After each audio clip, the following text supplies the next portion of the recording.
Welcome to Scott Logic. For those of you who don't know us, we're a tech consultancy, and tech is traditionally one of those areas where women are still underrepresented. And that's why we're doing a lot of things to try and increase the number of women in tech, such as events like this. Before we get going, a couple of health and safety things. If the fire alarm should go, please all head straight out of the double door behind you and you'll find stairwells, so we're not allowed to use lifts in the event of an emergency. Stairs down to the ground floor and follow round to the front of the building. Toilets are also out by the lift shaft as well. We're live streaming this as well as in the room, so if you have any questions you'd like to ask any of the panellists, if you look for the posters around the room with the QR code on, that'll take you to Slido, the app where you can be submitting any questions. They'll come through to me on my iPad and I can put your questions through to the panel. So without any further ado, I would like to introduce you to our panel.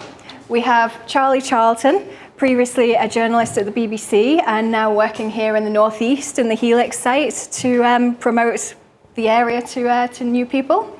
Myra, who's our Chief Talent Officer at Scott Logic, and Sam, who's the CEO of Marra, another tech consultancy here in the Helix. Okay, so thank you all very much for joining us. So the whole theme of Women's History Month this year has been women who tell our stories. So that's exactly where I would like to start off, please. I'd love it if you could each tell us a bit about your own career story. So starting with you, Sam, I mean, you have worked for one of the biggest tech companies in the world. I have. How did that come about? Well, I started my tech journey about 25 years ago. I had no intention of working in tech. I did a degree in performing arts. I fell into working in technology, but actually loved it. And I really am a self-declared geek. I love the way technology can impact people's lives. But I always wanted to work for a really big tech firm. And I had always wanted to work for Microsoft. I wanted that experience. I did try once when I was living in Dublin and failed. To try to become a product manager, and then when I moved back over to the UK, I kind of put that as a kind of career destination for myself, and really did what I could to find my way there. And yeah, but it was an amazing experience, really, really, really brilliant. Great. And Myra, how about you? You've worked in an entirely different role, but again in the tech industry. Yeah. So I think the route that I chose to go down in terms of my career is talent development. It was unplanned, like you. So I think I tried to actually get into a fashion design course and I was too late. So I was probably closed the door on me and I had to choose something. So I chose communication and journalism. And I didn't go into that either, but it's helping now. Ended up actually working my first company allowed me to get involved in skills development and employment equity, which was an act passed in South Africa. And that allowed me to understand how fascinated I was with development and growth of people, particularly from previously disadvantaged groups, and how I could actually investigate pursuing that. And I guess the rest is history. It sort of evolved from just basic learning and development into strategic talent, and then looking at org development and behavior. So it's been an evolution, but quite organic. Great. And Charlie? Industry, broadcast journalism. How did you end up there?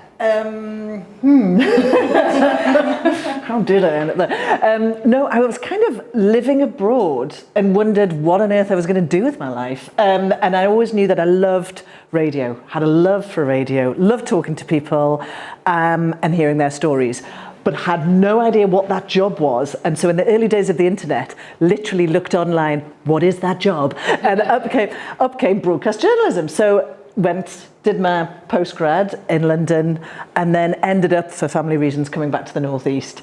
And then was at the BBC for almost 20 years as a senior broadcast journalist, and loved it. Absolutely loved it, loved who I worked with. But now on the outside, I get to have an opinion. Editorial policies out the window. No, it feels great. So the same thing I'm doing now is just journalism, which is just exploring people's stories, meeting them, and trying to pull on those threads and find out what makes them tick. And exploring, particularly for women, those unheard voices, really. The people who say, oh, it's nothing. And you think, it is something, you know. You've survived cancer 5 times. You've adopted dogs from Syria. You set up a business with a baby under your desk. That's kind of something. So that's what I do. Yeah. Amazing. And Sam, you mentioned about having a career destination. You always wanted to work for Microsoft. How important do you think that is versus just grabbing any opportunity or following the role rather than the destination? So I always talk about being opportunistic in my career because I think it's important you don't have complete fixed idea, because you can get disappointed if it doesn't happen in that time frame, and also you can really miss opportunities that you might find that are left field. But I had ideas of where I might want to be and the kinds of experiences I wanted and the kinds of outcomes I wanted, and I felt that in terms of my career experience and where I'm challenged, I love a challenge. I love to learn. Going to Microsoft for me was where I'd experience that kind of big corporate lifestyle, if you like, and learn loads from different people. So it was important because it would give me something back, as well as me being able to give something back. But it's really important that you have, I think you look at opportunity as it materializes in your life, so you don't miss out on things. There's a great book called Squiggly Careers, written by Helen Tupper, who's an ex-colleague of mine, and it talks about that squiggle. And if you look at my career, it is a squiggle. I've moved left, I've moved up, I've moved down. You know, working at Marra, coming to Marra, that was an opportunity based on a conversation, and here I am doing something that I absolutely adore and love. So yeah. Amazing. And Charlie, like, how different do you think your career would have been if you hadn't gone and worked for the BBC? Probably the driving force to work for the BBC was because of news. So working in daily news in a broadcast setting, there was nowhere better, really. So I worked in the commercial sector, but it was always quite limited because you've got advertising sales, and that has to be a priority because that's how they're funded. So I had to do that, but I loved it. I loved it. The grit, I mean, the number of murder trials and all of that stuff, and holding to account. There was a major part in working for what is effectively public sector in many ways because of the way it's all funded, and being able to hold institutions to account, being able to say to Ofgem, you know, why on earth do you still have prepayment meters? You know, what is going on? Just sorted in the last week. You know, there's all of that, and then politicians, and having that opportunity, I think, to speak to prime ministers, endless cabinet ministers who, you know, Dave the taxi driver has very important points to make, but we'll never get that opportunity. So, it's an absolute honour to be that kind of vehicle between those things. You just hope that you do the best job for that, and whilst always remaining independent. If I'd gone off elsewhere, gosh, who knows? I'd probably be in jail. We're very glad you're not. Me too. I think my family are quite happy with that. And Myra, what are your thoughts around the difference between having a targeted employer that you want to work for versus having a dream job? So I think it's obviously very different for everyone, but for me it was always about opportunity. I never had a targeted employer in mind. So if I think about how I first got into where I'm at, I think I was working in this building, and there was a job that came up, right? And I thought, okay, that sounds interesting. It was doing apprenticeships for Section 28 of the Metal and Engineering Act. Sounds so exciting. And I thought, all right, but there were a few drivers there. One, I had no management experience. Two, I thought, okay, I'm pretty young. I'm not going to get an opportunity, particularly in South Africa. So let's just grab what was in front of me. I wanted to become a manager. I wanted to grow. So I was quite hungry at the time. And then the other bit was, it was more money, right? I was a very young mother, and I wanted personal independence. So I had some personal drivers.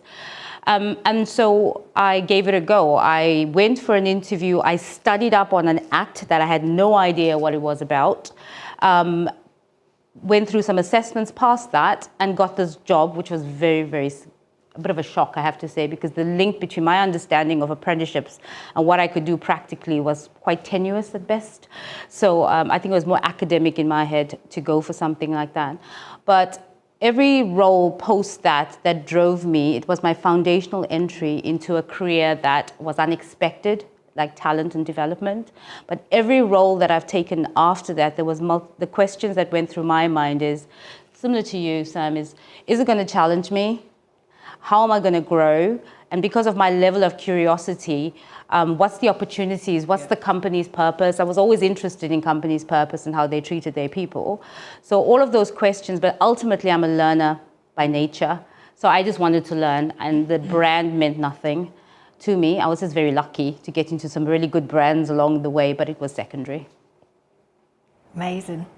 So how do you know when you find the right thing for you? If you're trying lots of different jobs, lots of different industries, when you're young, what's that moment when something clicks and you go, I found my home, this is where I want to be?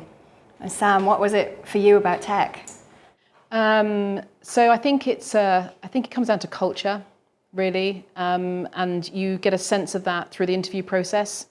But certainly when you sort of walk through the door, and I think being able to recreate that, I think, is really, really, really important. But that for me is that sense of, to your point, am I being challenged? Is there opportunity for me to grow? Am I being invested in? As a woman, it's really important. We don't get a lot of that. So am I being invested in? Am I being treated equally? And you find that place and hopefully find the people that you want to work with and be with for a long time, and return that loyalty. I certainly felt that walking in the door at Microsoft. It's what we're trying to create here at kind of Marra, that sense of purpose and a sense of belonging as well. But I think you get it. You get that vibe through the interview process. How people treat you is everything. I think in life. So you get a sense of that, I think, very early on. I mean, you talked really passionately about telling people stories. What is it about that you love so much? People. It is so simple with me. I'm a very simple beast. I like people. That's my default position, and I like to hear about them, their personal lives, their professional lives, and the kind of focus of that. The nub I find that's difficult is when you're younger, even if you went into a firm and went for an interview, I think you're just so overwhelmed by the whole thing. You don't know what the job title means, you know? And would you have known what talent was, what working with people was? You don't understand that until you're actually in there.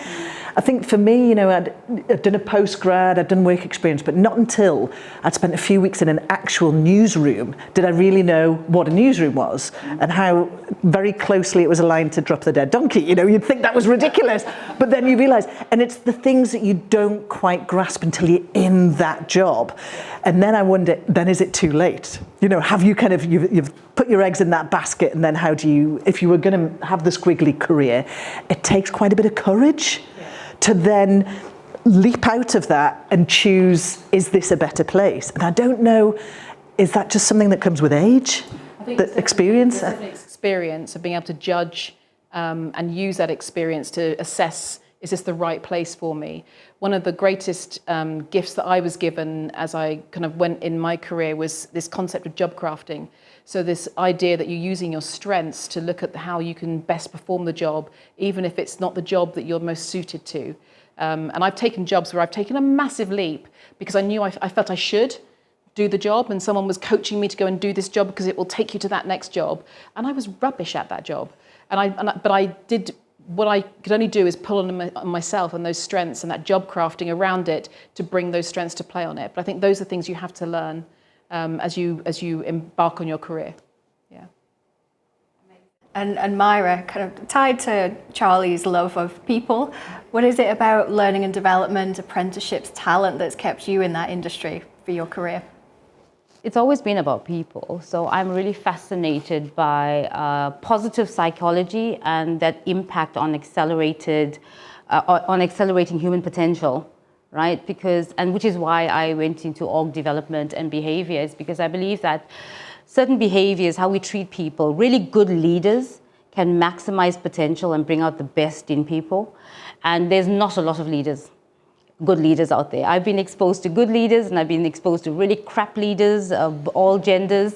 And the bad leaders have made me want to leave good jobs where I enjoyed the people, I enjoyed the culture. And, you know, there's a saying that people leave their managers, not the organization. And I think that's true. So for me, it's always been, how can I help people or help leaders and anyone that I work with understand the impact of behavior on others and making people feel that actually, regardless of who I am, how I come across, what my background is, I can actually be really successful and in whatever it is I'm doing. And it boils down to how we treat people. Is it Maya Angelou that said, yes, you remember how people make you feel, but not what they said? So that's exactly it. So it's people, development, seeing them grow and move. Do you think that's easier to do in a smaller firm than in a large organisation? I think there's a lot more focus in large organisations around people development now than there used to be. There's so many leadership programs that they really understand the need to professionalise leadership and development, because you do get that attrition issue, and to your point, you can have, if you drop somebody who's a bad egg into the middle of an ocean, it can have such a huge impact, and you see these people just kind of bouncing away. I think the challenge in small organisations is that everyone's so focused on, getting to revenue, to customers, and they don't always focus on development of people. So they haven't got time. There's not always that investment in it. It's not always seen as a top priority. And I think then when you start to scale out of being a startup into the kind of next size, that's when it starts to impact, because you haven't really thought about how leaders behave and their impact on people. I agree with that. I think larger organizations, there's greater investment because they've realized the impact of good leaders on future growth of the organization. So the skills we have today versus the skills of the future may not be the same based on the plans for growth. And so you have emerging leaders programs, you got apprenticeships and you name it. Smaller organizations, they have to look at all of it in one basket and think about how we actually start to separate the pot in terms of focus and intent. And so I think there's an understanding on the importance of leadership. It's just about how do we split prioritization across it. And we also have lack of smaller resources, right? And so I guess it's about how we prioritize. Yeah. I have to say that I think in big organizations, bad leaders can hide.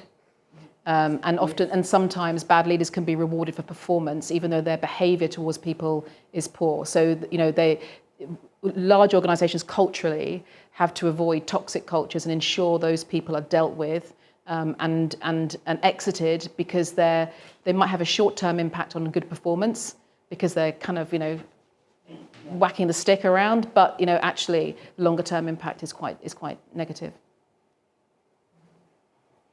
Coming back to you, Sam, something that I picked up on something you said before about having a purpose, yes. An organisation with a purpose. I mean, you left Microsoft to come and be the CEO of Marra. Yeah. What's Marra's purpose? Gosh. So Marra's purpose is kind of threefold, really. We're very driven. We're a socially driven, social purpose-driven organisation. We want to change the face of technology for good. Really focused on addressing the diversity deficit that exists and the kind of culture void that exists in big tech. We also have a fundamental belief around the fact that technology should meet the needs of everybody in society and not just a few.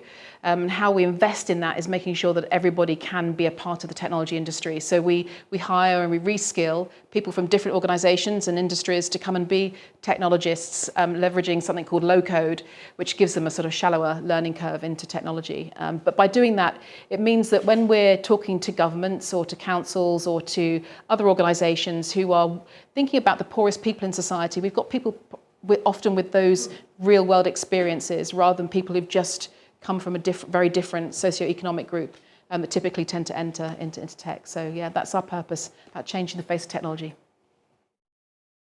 Before, which was the new intake that you had, and one of them's a junior doctor, yes. And you think and a lot of the people working, particularly in the NHS, are thinking, I don't have any of these transferable skills. You've got loads, that kind of problem solving and curiosity, thinking, all of those skills are vitally important when you're trying to ascertain how technology can be used and applied in a situation to solve big problems. And we're so reliant on technology. So yeah, she has amazing critical thinking and problem solving skills. And really tech is there for everybody, and that's why I think it's really important we democratize it and enable everyone to kind of come into it, because we've got to solve some big problems in our world, right, around climate change and poverty, and we need everyone together to do that. And technology can really help us, but everybody needs to be a part of the solution.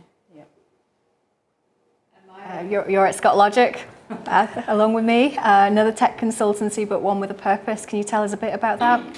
Yeah, for sure. It was one of the reasons I joined Scott Logic. So, looking at sustainable prosperity through innovation and technology is something I was not highly familiar with. But when I was talking to Steve, and he was so passionate about having a purpose-led organization, and for greater good of society.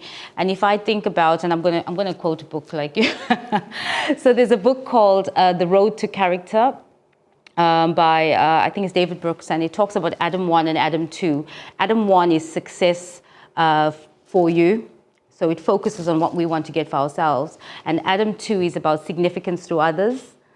And so as we think, as I was thinking when I was having this conversation with Steve about where am I in my career and what is it that I want to do, I was always interested in social inclusion and social mobility, etc. So, and I wanted to work for an organization that had this bigger purpose.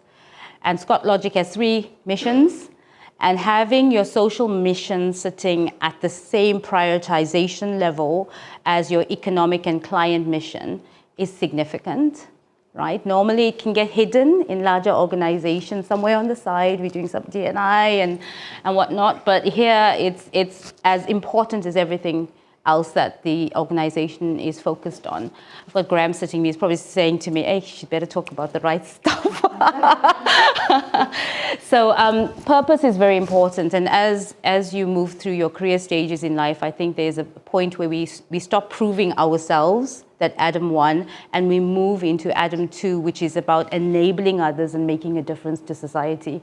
And I believe that Scott Logic as an organization wants to be great at what we do, grow commercially and people-wise, but we also want to make a difference to society through our agenda.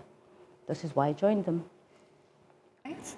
And Charlie, what was it like for you coming back to work, promoting the Northeast, your home? Yeah, I think that was probably my purpose right from the start. And there's always this complete misconception that if you head into broadcasting, first of all, if you dare to go into radio, of course you want to go and do TV, which I kind of did on the side, but I had this real love of the anonymity of radio. So I never wanted to be the story. I wanted to tell other people's stories, and that never changed. So now that is exactly what I do. I just get an opportunity to kind of explore that element. And as part of that, it's this promotion of the Northeast, because our narrative has to change. We've managed to attract fantastic multinationals up here. We've managed to, you've got the inward investment coming, you've got all of those little pools, but still there's this vision that the Northeast is I know we talked about the commuting distance was sometimes a little bit difficult on the trains and so on, but it shouldn't make the difference that it is when it comes to the financial support or even if we don't talk about support, the financial interest in the Northeast and the purpose of growth. We have a massive added value here. So yes, the real estate's fabulous. I mean, look at this place. This is phenomenal. And it is cheaper. And yes, the labour comparatively with London wages and so on, this is cheaper. But that isn't why you should come here. You should come here because of the absolutely unique talent that is in the Northeast, that is something different. And added to that, you've got this support of the Northeast people that I've worked abroad, I've worked in different parts and on, network radio and TV. There's something different about the Northeast. And if you get everybody's support within that, it's the little gold dust. You can't pay for that. Then you've got your great, cost of living, less of a crisis at times here because you've got, more disposable income potentially, and that allows you to then support the local communities. So then that Adam 2, you tick Adam 1 and Adam 2 by moving up here. So that's part of my thing. Yeah, I want all the Adams. Well done. Yeah. And Adaminas. Yeah, they should all be here. Yeah. Yep. And I'd like to stay with this topic of the Northeast, because there's this popular misconception that highly successful people kind of had a head start in life. You've either had very successful parents or you've gone to very good schools. To what impact do you feel like your early years have had an impact on you and your career? I think that's quite a tricky one, to be honest, because I think in many ways you have a safety net if you have financial stability at home, you definitely have a safety net. So I've worked with an awful lot of charities where people don't have that, and that struggle's hard. Yeah. So for me, I was lucky because both my parents were entrepreneurs. They ran their own businesses, but they worked 7 days a week to do that.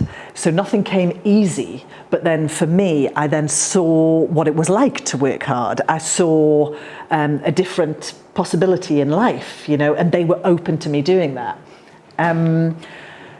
So I think it does give you a hand in some ways, but I've also seen people who have had things gifted to them and they feel pigeonholed. And they feel like they've got no option. You know, my dad was a doctor, my mum was a doctor, and I had to be a doctor, and that's the end of the line for me. And I actually wanted to be a graphic designer, or I wanted to work third sector, but they don't understand me. So I think you can be hindered in different ways. It's about finding out, being in a supportive environment where you can find out what actually works for you as a person. And I think the sooner you work that out, the better. I found that out probably quite late, I would say. I've always been very sociable. But yeah, I think finding that purpose, if you get that early, then yeah, that's where you get your head start. Amazing. And from the northeast to South Africa, I mean, you grew up in South Africa, Myra. What impact has that had on you at the start of your career?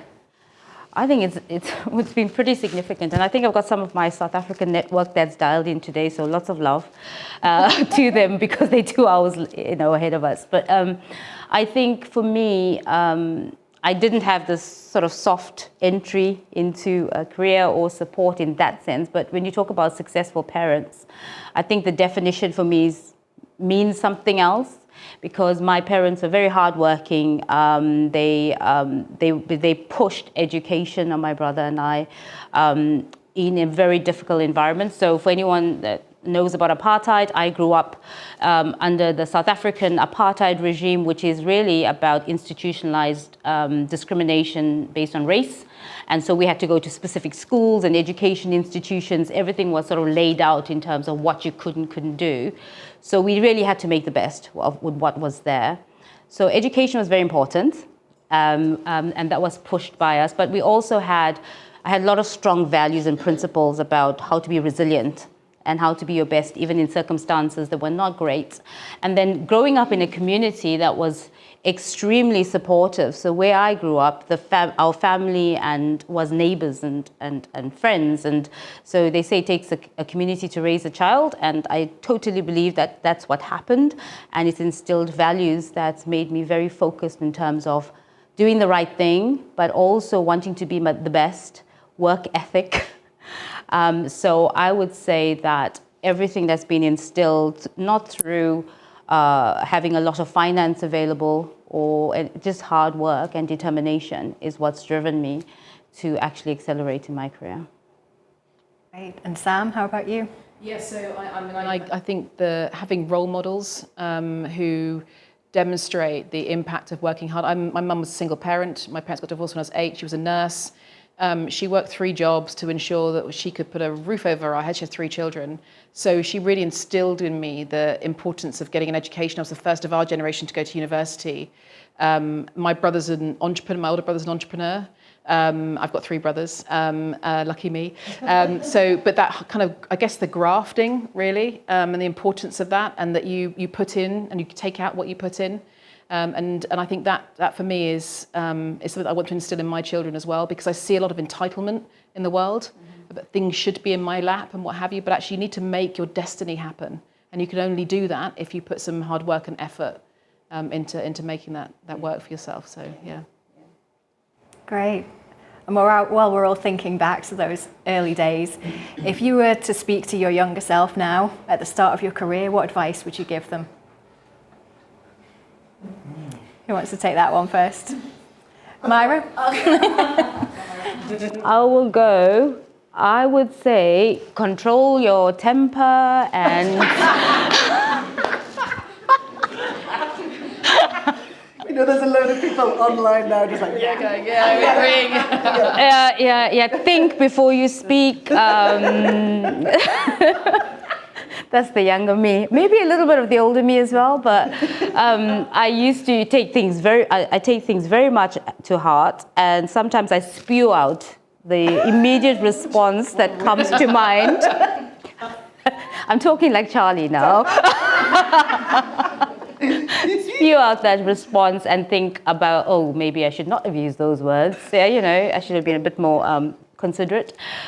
So I think my younger self would probably, I'd say, be a bit more reflective, take a deep breath, and as someone said to me, take a walk, gather yourself, and come back and have the conversation. So I think for me, it's all about that, because I've made some really rash decisions based on the fact that if I'd stayed longer or thought about it a little bit more and been a bit more patient about things, it may have turned out in a better, more positive way. And probably, you know, I would have stayed somewhere even longer. You never know how your career would have changed. But I was so, beside being hungry, temperamental would be the word I would describe myself. Stop being temperamental, Myra. Stop it. You're going to write on lipstick. on your mirror, yeah. Yes. Sam, what about you? Advice to your younger self? So all of what Myra said as well. But building on that, believe in myself, trust myself.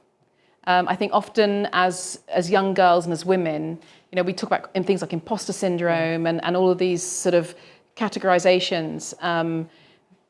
But, you know, we don't often have self-belief that we can do something. And that's proven by lots of data about the jobs. And when they apply for jobs, you know, they can't do all of it. Women won't apply. But actually just believe and trust in yourself.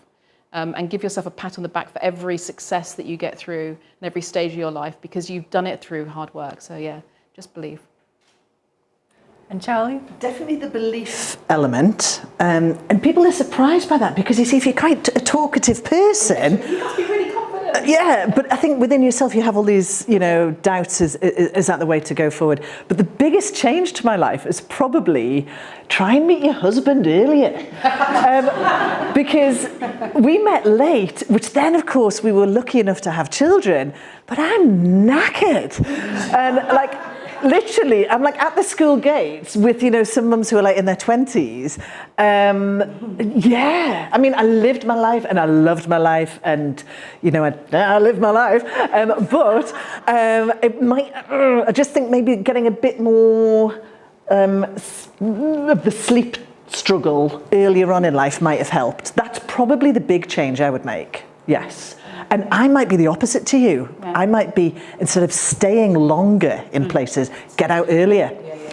I think mine's I'm probably the opposite. I'm probably greater faith, naivety, rather than, you know, having a better assessment of things. That might be me. I should be more temperamental. You think? Yeah. Between us all, as you can see. Yeah. Well, we just need to coach each other more. We'll have a secret WhatsApp group after this. Yeah, we do that. Yeah. I think there's one thing to add as well. One of the things, you know, when you're younger in your career as well, it's that fear to speak up, because you always feel that there's so much of experience in the room, and therefore they must know more than you. And is it a stupid question, or should I ask that?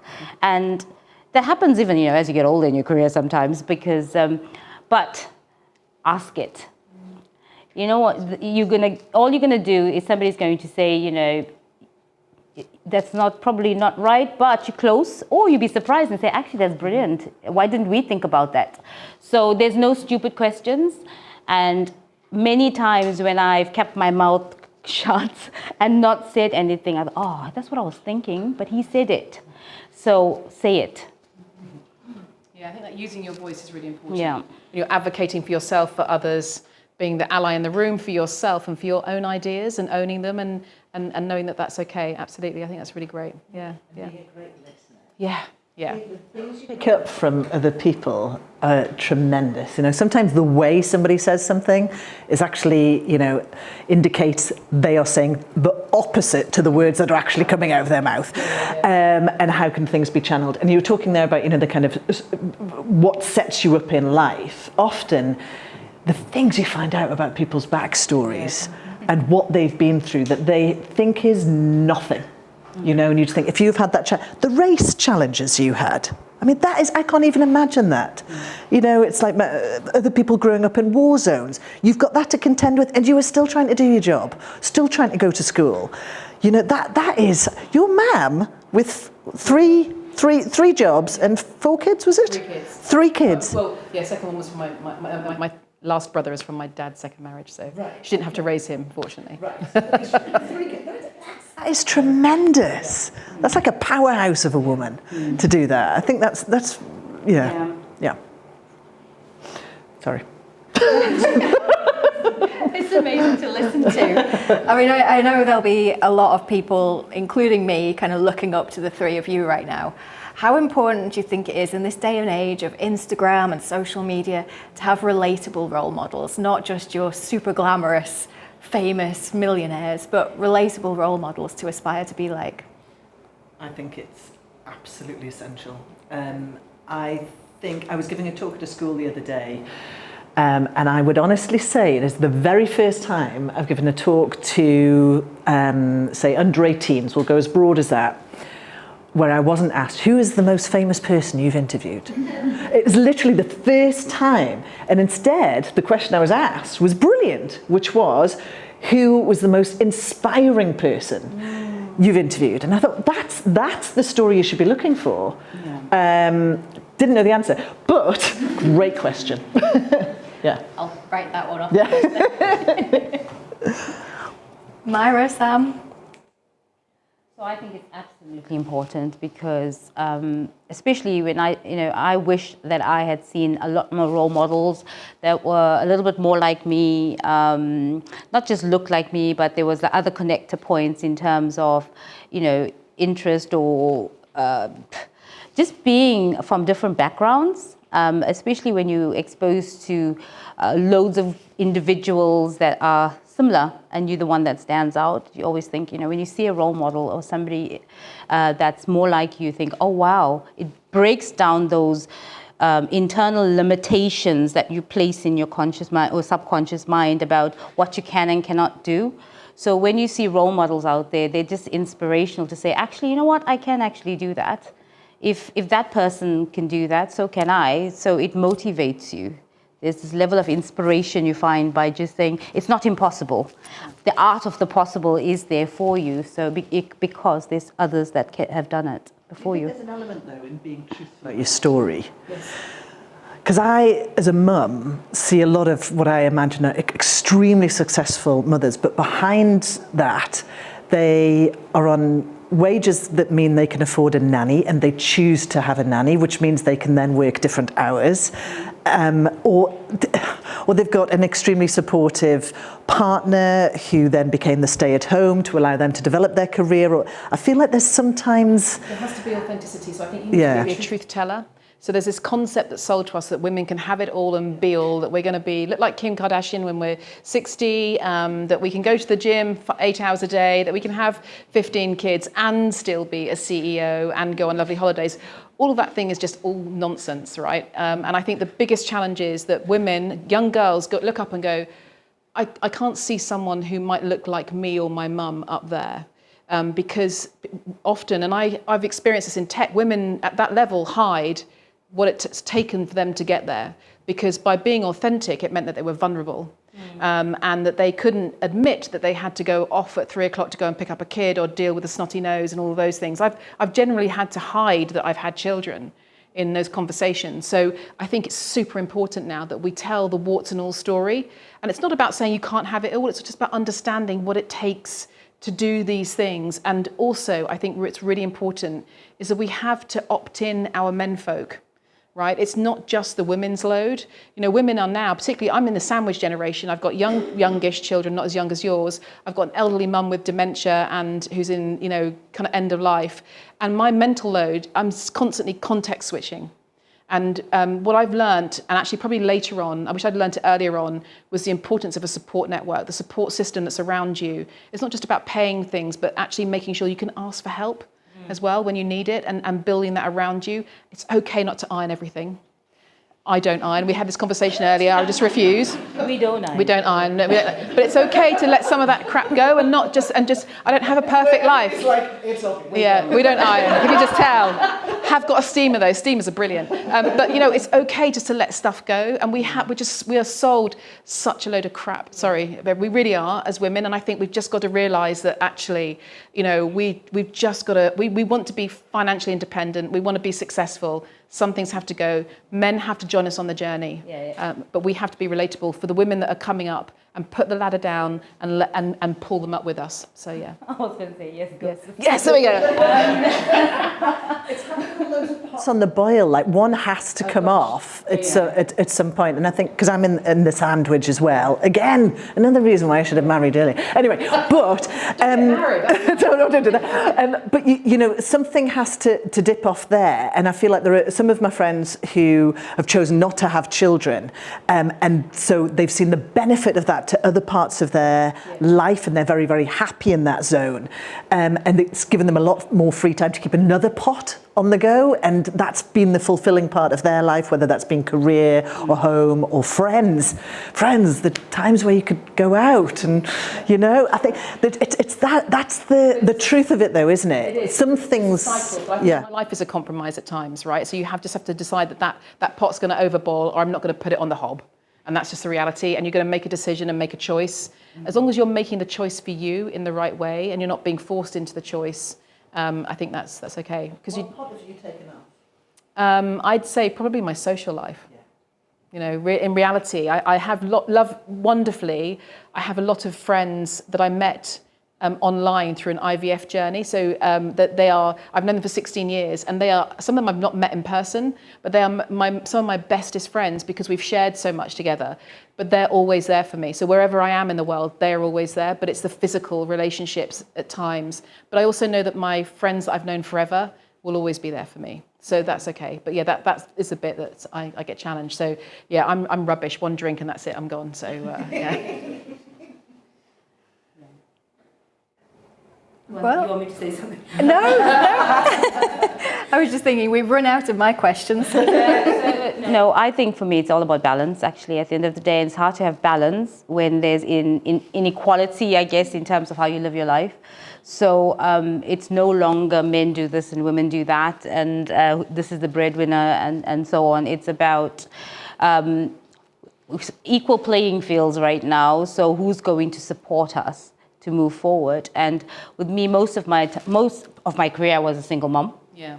So I had my parents as my infrastructure to support me. Otherwise, I don't think I would have made it through a lot of the stuff I was doing. And now I've decided, obviously, on top of everything else, I'll get a dog. So the dog is now become, you know, you need to find somebody to look after your dog as well. So I think it's about just trying to have that support structure is really important, but sometimes you have to give up things. Yes, you do. So I don't socialize as I used to socialize as well. I can't because my life is a little bit compartmentalized at the moment. So I know what I have to do, and I have to schedule my diary as well. So I think ultimately it's, you know, turning off pots or stoves, whatever you want to call it. It's just about trying to find a balance and making sure you have people around that you can reach out to. Because we cannot do all of this on our own. It's just not sometimes possible, but there's also mental health and stress and all of those things that come along when you're trying to be superwoman that you have to deal with as well. We're going to be wild women when we're 70 though. I'm telling you now. We'll be like teenagers all over again. There was a lady I was talking to the other day, and she was taking the U curve, the whole thing about the happiness element. And she said, right, how old are you? And I said, well, I'm mid-40s. And she was like, oh, you're in the pit of despair. I was like, oh, right, how long am I in the pit of despair? And she goes, right, okay, so have you got young children? I was like, yeah, toddler's the youngest. She's like, right, okay, push on another 10 years. She's like, are you dealing with like elderly ill parents? I was like, yeah. She said, push 80. I've got to wait to 80 until I'm actually feeling quite happy at the moment. But it is making, I've cut corners on a lot of stuff. I've got amazing friends who I've known since like childhood.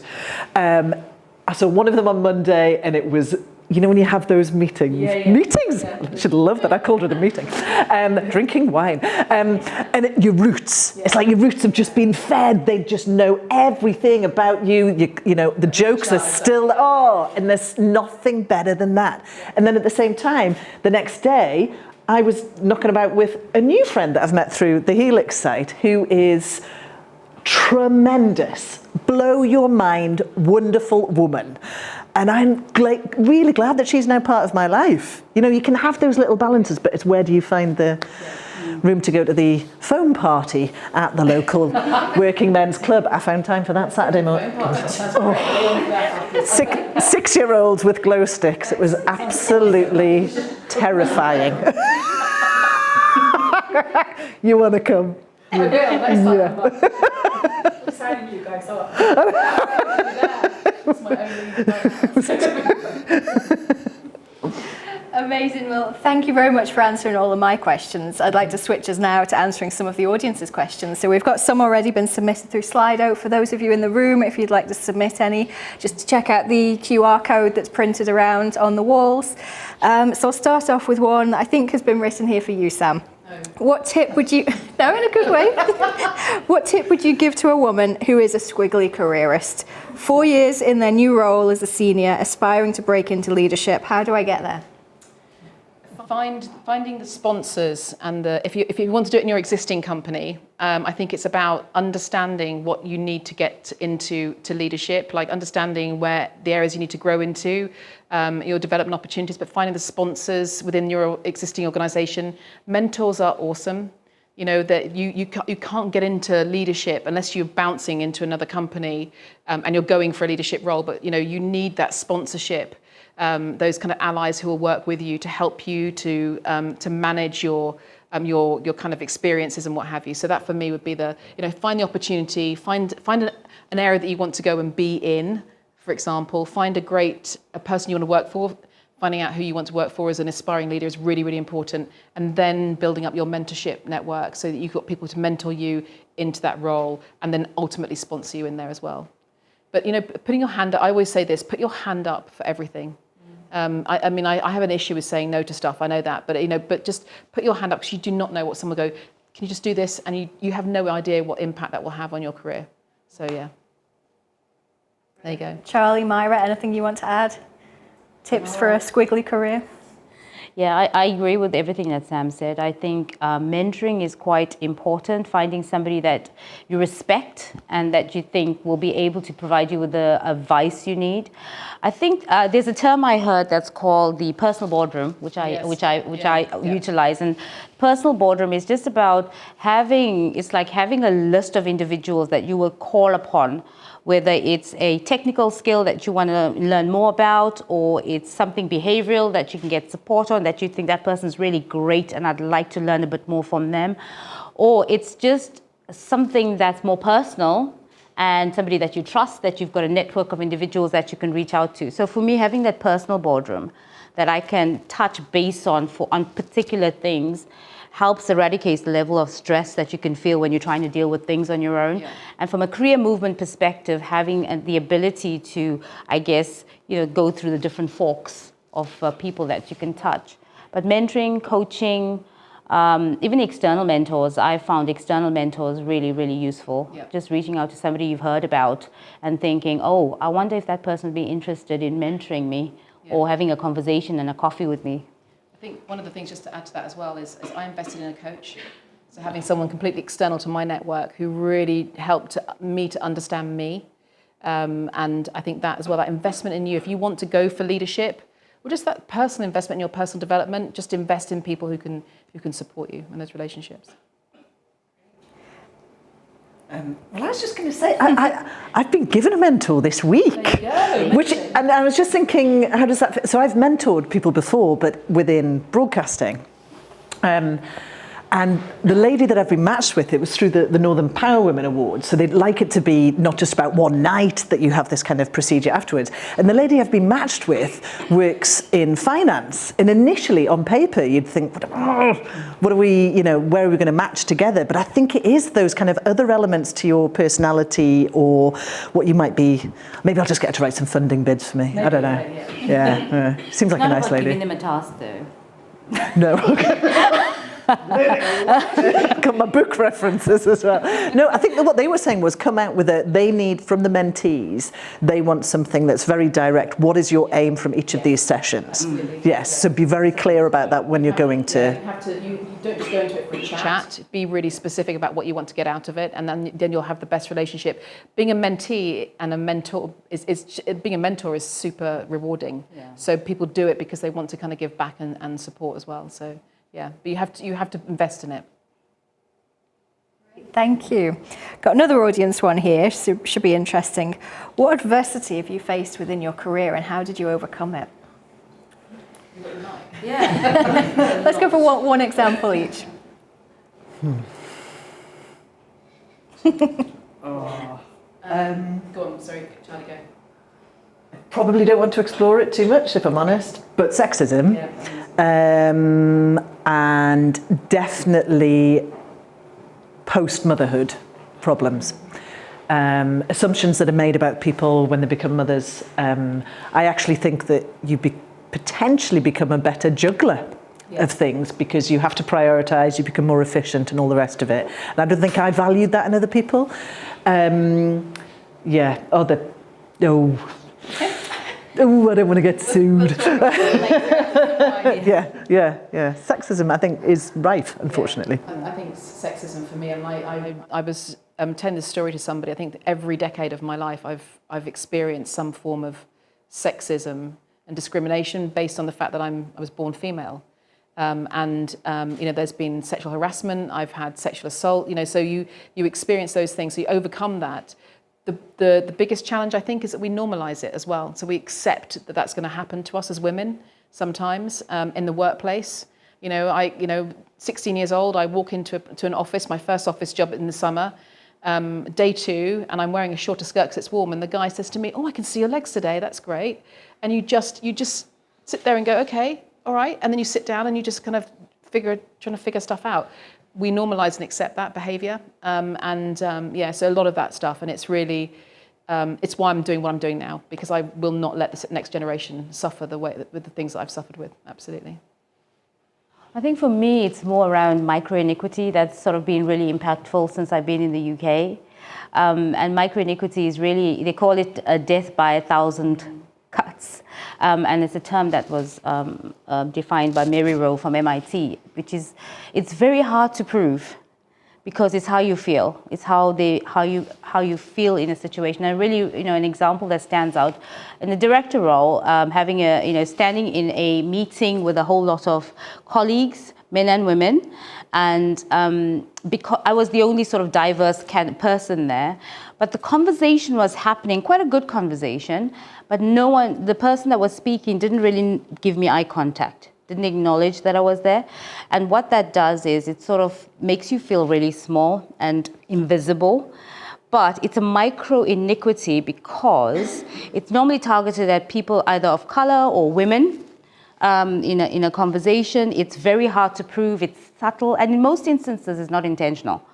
So, but what it did to me, because I experienced it more than once in the same organization, was I could bring it to the surface, but normally the question would be, what evidence do you have? And I didn't really mean it, I didn't really mean it. So what it did for me was I exited because I just didn't enjoy the culture. It was not inclusive. It made you feel like really, really small. And when you start losing confidence in yourself, when you're fairly confident, then you know that it's time to actually shift gears and pivot in terms of your career. So I think for me, micro inequities has been the big ones. And what a loss for that business. And this is the thing, it's kind of, when you see businesses that do invest in, say, ESG and so on, you say they bring in the best talent and they can keep it. Or you carry on not dealing with this type of thing and then you lose talent. Yeah. And not only that, you lose it by word of mouth because suddenly everything gets black marked for that reason. Don't go there because that's, you need an overhaul, you need a revolution to sort that institution out. I talk about this a lot, a lot of organisations do diversity by numbers, so they'll bring women in and other diverse groups in, but they don't figure out how to ensure that people can thrive in that organization by shifting the culture, which takes a lot, and the mindsets that exist within it. So you get these micro inequities, you get the discrimination that is just so silent and under the hood of the culture, and it just really, it's so insidious. It's really what destroys culture an awful lot. It's a good one. I'd be interested to get answers from Myra and Sam. What advice would you give to a mature woman looking to get into the tech sector? Do it. The doctor. Yeah, well, yeah. I mean, she's not mature. I mean, but honestly, you know what?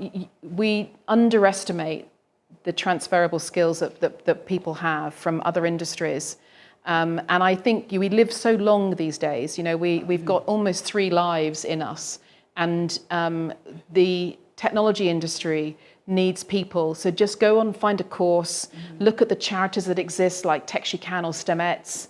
Think about how you can get support there's loads of support from the colleges around here in the Northeast as well. Just take a step. Find your area of passion. I think that's really important in technology. Like, find what you want to be a part of. You know, if I was starting out now, probably data for me. I adore data. I find it really interesting. So find those areas, but just take a step and invest in yourself. And yeah, just do it. Just go for it, because you will never not be able to use the experience of your life to have an impact in creating tech for the future. How do you know which area to get into? Because sometimes, you know, I remember reading about there being 13,000 job titles just within tech. So how do you know what they actually stand for? I think it's exploration. So if you know people within kind of technology, so I'm going to point to Hannah in the audience here, but I know Hannah has been coaching one of our trainees who was a musician. And he became kind of interested in testing, for example, which is what Hannah does.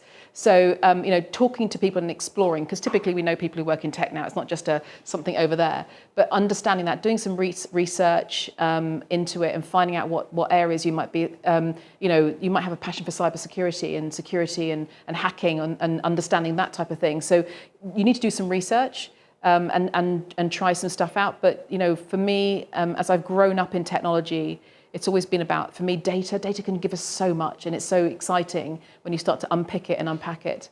But yeah, just go and explore. Yeah.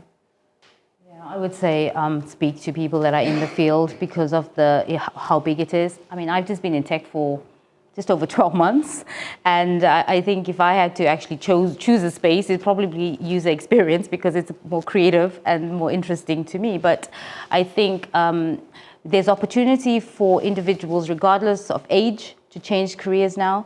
The government's, even the apprenticeship schemes has, you know, qualifications for anyone that can go onto an apprenticeship as long as you're changing, you know, your course of study. It's not something that you experienced in.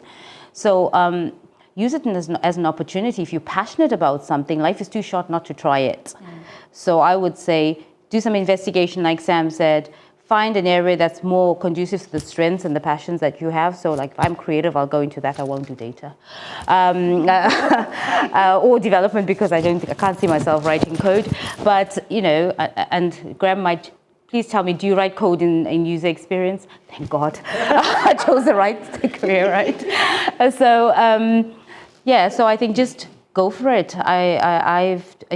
I do multiple things in my personal life as well. You know, writing songs, writing music, singing, you name it, studying different things. I've done so many qualifications in various things because I was interested, and I think anybody should be able to do that. I think what's also important is to know that the world of tech is huge.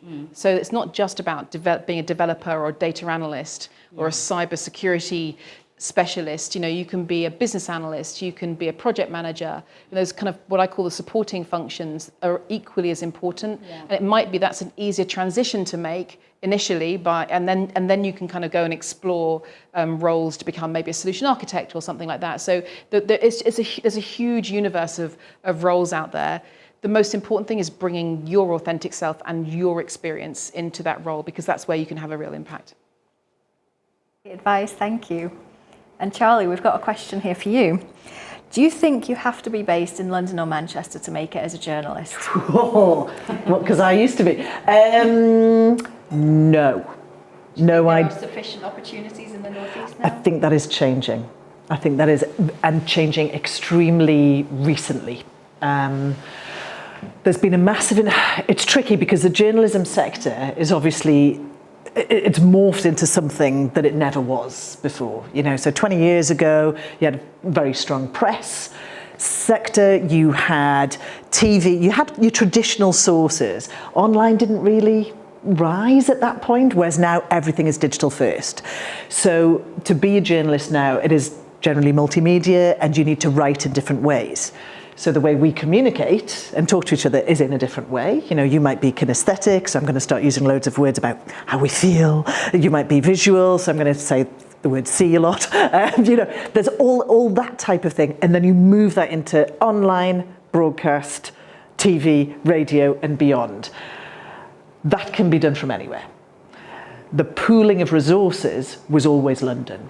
And I think the powerhouses have moved out. So there is a big pool in Leeds, big pool in Manchester, and I worked over there a lot. But in the Northeast now, you've got the whole screen industry has developed. There's a lot of crossover. You have some wonderful titles. You've got Northeast Times. You've got a few more which are on the up and coming now as well. There's no reason to do that. I know some fantastic journalists who write for local publications from abroad, and I know people who write from here and, you know, speak from here, but broadcast internationally. So, you know, tech has helped that. Yeah, I don't think you need to. I think the tricky thing comes with support structures above. And I think those, unfortunately, still are focused in Manchester and London. But there's a push to try and do it elsewhere. You know, Channel 4's tried to help that with their investment. The BBC has. We've got the new digital stuff coming. So fingers crossed. Yeah. Great, thank you. A question for all of you here. You've all suggested imposter syndrome improves with experience. But are there any active steps you can take to combat it? There's a book, isn't it, by Amy Cuddy that's called Library's full. Library is full. Presence. It's called Presence, and basically she talks about, she uses a statement or phrase, fake it till you make it. Right? And the reason for that is because sometimes, and there's a lot of tools and techniques that one can actually practice, physical and mental, to actually prepare yourself before you go into a room. So most of the time, imposter syndrome is not really real. It's not true. I mean, for who we feel that way because we think there's people that always know more than us, or we're going to be asked a question that we're not going to be able to answer, etc., etc. But it's really about, if you don't have to know everything. That's the resolution, is you don't have to know everything. And there's techniques that one can actually prepare yourself to go into conversations that makes you not feel as, I guess, imposterous as you, is that a word? As you should, it will be now. I've created a new word. But it's really, she uses this phrase, fake it till you make it, because in most instances, it's about what you put out, how you come across versus what you're feeling on the inside. So we can be feeling really awful, sick, and, you know, lacking confidence, but how we come across and how we say things and how we prepare for the moment makes a big difference. You can help yourself in that moment. I think the number of people at big events, if you look backstage doing the power stance, or the number of people who say they're nipping off to the toilet and they're not just going to the loo, they're standing with the door closed. And they're like, yeah, I have to do this. And they do that for a couple of minutes and then they come like, I'm fine now, I'm sorted. Yeah, I think you learn to channel it, don't you? Know what your nerves, and there's nothing wrong with nerves as well. No, I mean, that can be great, yeah. Understanding how your brain works. You know, our brains are wired for threat. That's how we've evolved over, you know, centuries and millennia. Understanding that it can play tricks on you and be a bit tricksy at those times is okay, but you need to learn to, as you said, learn to channel it. You know, we are, I think, driven by our inner critic that's telling us we can't or we should, and you've got to flip that into your inner cheerleader. Yeah. I have a wonderful coach who talks about, you know, naming your critic. So mine's got a specific name. I'm not going to share it, you know, but understanding that and personalising it in a way, and then as you said, trying to find your ways out of it. Reframing, I find, often helps. Also, in certain situations where you feel you should be, I hate using that word should and ought because they should just be banned. The expert in the room, become the coach in the room. Ask open-ended questions. because often solutions are found in other people, not and not always in yourself. And I learned that from a leader I worked with who was Canadian and came to lead a team that supported our healthcare business at Microsoft. She knew nothing about the NHS, and you're expected to know everything. But she was just more coach-like, just asking questions, and it really, really worked. And so, being humble, you can learn a lot more, but and I think energy, what you give back out, is really important too. I think you've hit the nail on the head there. The politicians I've met who've gone straight into, imagine you've taken on a role in the briefing notes. So suddenly you are the health secretary, and you've got to suddenly know all about this stuff. You're not going to, and you've got to be up and running really quickly, but being humble and asking the right people who are right at the coalface what their experience is and what their most recent knowledge is, that's the way to work with it. And this should be an interesting one. We've touched about toxic leadership, how sometimes that can make you want to leave. We also touched on purposeful companies. So if you had a choice between a multinational with a bad impact on society, such as petroleum, Coca-Cola, or a purposeful company, such as an NGO, but it had toxic leadership, which would you choose? That's really, really... Who asked that question? Message me on LinkedIn. Gosh, that is... How do you know they've got a toxic leader? Probably by reputation. Okay. I would probably go for the NGO in the hope that I could change the toxic leadership. So either I'm going into a position that I can influence, and or I'm coming in as a leader. So that probably would be... I'm quite purpose-driven. I would struggle to probably work for some organisations that have a really negative impact on society. But yeah, for me, it would probably, where can I drive change? Use my experience and my voice to do that. Yeah, I think it's not an easy question to answer, but I think sometimes you just have to go back into your inner self and your value system and your beliefs and what it is that will drive you and not make you feel guilty. And for me, that would be actually toxic leadership. I can probably, think of ways and resolutions to deal with that, but I can't change a multinational in terms of what they do externally and to society as a whole. So I would definitely have to go the NGO route, or none at all. Start my own business. That's a great get out. Consultant into the NGO. I think it hits on something quite tricky that's coming up an awful lot in recruitment across the board at the moment, which is that companies are being questioned by generally younger generations who get through a few series of the interviews, get to the final interview, and then they push back on, where did you source your furniture? Why did you work with that contract with the betting company? Why did you work with the defence organisation? And if they don't get the answers they want, they will not take the job. And I think there is something there, there's some kind of like forced change by, people power, basically, isn't it? But when you drill down into that, there is always another side. So defence is controversial in many ways as a sector, but then people always want it used in the right ways. So is it always wrong? Betting organisations are wrong, or are they? If they're managed correctly, then you've got a kind of a full investment in the economy. So I think there's always a debate that can be had. So it comes down to your own personal value system. Where are you going to be less embarrassed to be? Where are you going to feel less awkward? And what do you think you can force through in the long run?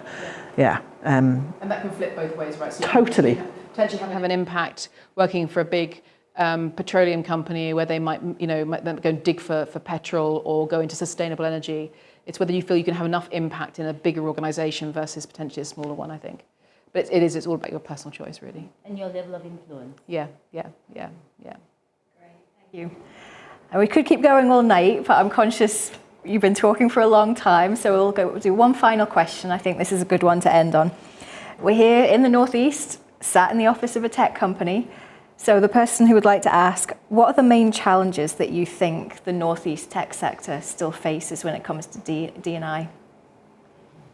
When it comes to D&I, generally, I think across the tech sector, there's a challenge around diversity all up.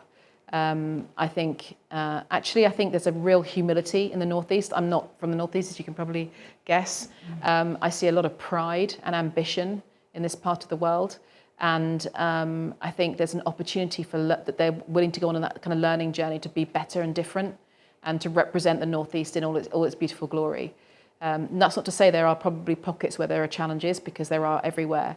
I think there's a real opportunity for the Northeast to lead the way on D&I and to show other tech organisations and other parts of the country how it should be done. That would be my diplomatic answer, I think, probably. It's a great place to be, by the way. I love it out there.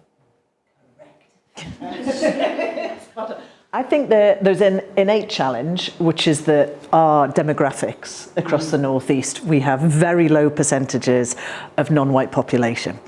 And that's from the roots upwards. So if you've got companies which are based here, you're going to have to be bringing people in. So that will be people who are either from other parts of the UK or from abroad. So then you head down into kind of Brexit roots and all the challenges of that and employment. And that is there. The key is, are we open to it? And are we open to learning from other people with different experiences? Yes. So is it a door that's ready to be pushed? Yes. Only the other day, there's a guy I met who's at the Newcastle Business School, and he is phenomenal, right? This guy called Kenny, and he was living in California, and he was offered a full scholarship at MIT to do his MBA, and he turned it down. He turned it down for Newcastle, where he was going to have to pay for his lodgings, all the rest of that. And the reason he did was because of real world experience. So immediately I've connected him up with tech firms in the Northeast, because he has the experience of the Nigerian tech sector, he has experience of the Indian tech sector, California's been in Silicon Valley, and now he's in the Northeast. So let's make use of having that 2-year work visa, hopefully expand it, and then you've got him. And then on top of that, he's got all of his mates who were there alongside him. And as soon as they start to see what can the Northeast offer, that's how you start it. One tiny seed can grow into this wider offering. But is the Northeast welcoming to that? Yes. It's just we're starting off behind the start line, really, I think. No. I think Sam and Charlie probably know the Northeast a lot better than I do. I think just from a tech sector perspective and Scott Logic, it's, the demographics is the big thing. Looking at women, people from from ethnic minority groups that we want to attract into the space, but also the intentionality behind it. So I think a lot of, even in the recruitment side of things, we say we want to bring diversity in, but then the intentionality during the process. How intentional are we around social mobility? How open are we to things like that? Or are we just, attracted to certain individuals that come from certain backgrounds in certain universities and so forth? So I think it's about changing mindsets that will also help towards, moving the dial in that space, because there's some great universities at this side, but there's also, individuals that don't have the opportunity to go to those universities, but have maximum potential that we could exploit, not exploit, but help them to actually see the benefits of coming into the sector. So I think there's opportunities that we need to widen our perspective and our lens around diversity and inclusion to make it happen. If I can just finish on, I think it's really important, that kind of widening of the lens. I talked earlier about ensuring people can thrive when they arrive in the tech sector. We, at Marra, we believe in fixing the systems that hold people back rather than fixing people. We have to be intentional about the systems that exist to hold people in their place, whether that's socioeconomic, whether it's the 9 to 5 that impacts women and school drop-offs and those things. There's a real opportunity for organisations to think differently up here and lead the way in terms of how business is run and the tech sector, and that's what we should be grappling. So we make sure that place is really, really inclusive, and that's why we're here. Fantastic. Well, I've absolutely loved talking to all of you tonight. Thank you to the audience for all of your questions. Please join me in giving the panel a round of applause.